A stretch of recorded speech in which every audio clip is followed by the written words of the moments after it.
টি-20 দলে জায়গা হারানোই ছিল স্বাভাবিক ব্যাপার। বাধ্য হয়ে এই সংস্করণ থেকে অধিনায়কত্ব ছেড়েছিলেন তিনি। ধীরে ধীরে ব্যাটিং এর জন্য বরাবরই সমালোচিত হয়েছেন। বলছিলাম নাজমুল হোসেন শান্তর কথা। সবশেষ টি-20 বিশ্বকাপেও বাজে ব্যাটিং এর জন্য সমালোচিত হন টি-20-র সাবেক অধিনায়ক শান্ত। টানা সমালোচনার মধ্যে নিজেই বিসিবি সভাপতি ফারুক আহমেদকে অধিনায়কত্ব ছেড়ে দেওয়ার কথা জানান। এতে করে আপাতত আন্তর্জাতিক টি-20তেও তার অধ্যায় থেমে যাবে বলে ধারণা ছিল সবার। কারণ পাইপলাইনে নাইম শেখ, তানজিদ হাসান তামিম, সাইফ হাসানরা দরজায় কড়া নাড়ছিলেন। এর মধ্যেও দলে থেকে গেছেন শান্ত। কেন শান্ত এখনো দলে, এই প্রশ্নে শান্ত দলে থাকার অভিজ্ঞতার বিষয়কে সামনে আনেন বিসিবির প্রধান নির্বাচক কাজী আশরাফ হোসেন লিপু।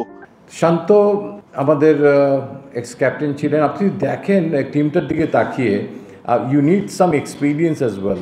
তো এখানে আমাদের উপরে এক সৌম্য আছে, 90-এর কাছাকাছি ম্যাচ খেলেছেন, কিংবা লিটন দাস আছেন। এরপরে যদি আপনি তাকান তাহলে হয়তো দেখবেন যে সেখানে একটা বিস্তর ফারাক আছে।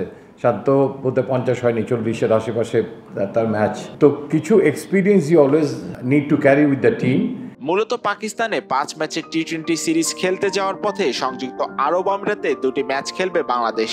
রোববার এই 7 ম্যাচের জন্য 16 সদস্যের দল ঘোষণা করে বাংলাদেশ ক্রিকেট বোর্ড, যেখানে আগামী বিশ্বকাপ পর্যন্ত লিটন কুমার দাসকে স্থায়ী অধিনায়ক এবং 2 সিরিজে 7 ম্যাচের জন্য শেখ মেহেদীকে সহ অধিনায়ক হিসেবে ঘোষণা করা হয়। এদিকে গত বছর ওয়েস্ট ইন্ডিজের বিপক্ষে সিরিজের পর এবারই প্রথম টি-20 সংস্করণে মাঠে নামবে বাংলাদেশ দল।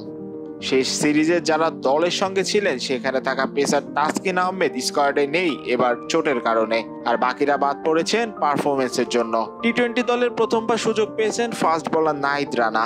দলে তেমন কোনো চমক না থাকলেও শান্তর দলে টিকে যাওয়া নিয়ে চলছে আলোচনা সমালোচনা, কারণ এই সংস্করণে তার পারফরমেন্স বেশ কদিন যাবৎ বিপন্ন হয়েছিল। গেল বিপিএলেও ফরচুন বরিশালের হয়ে 5 ইনিংসে করেন মাত্র 56 রান। আন্তর্জাতিক টি-20তেও এ পর্যন্ত 49 ম্যাচ খেলে তার মোট রান 22.85 করে 960, আর স্ট্রাইক রেট ছিল মাত্র 108.35।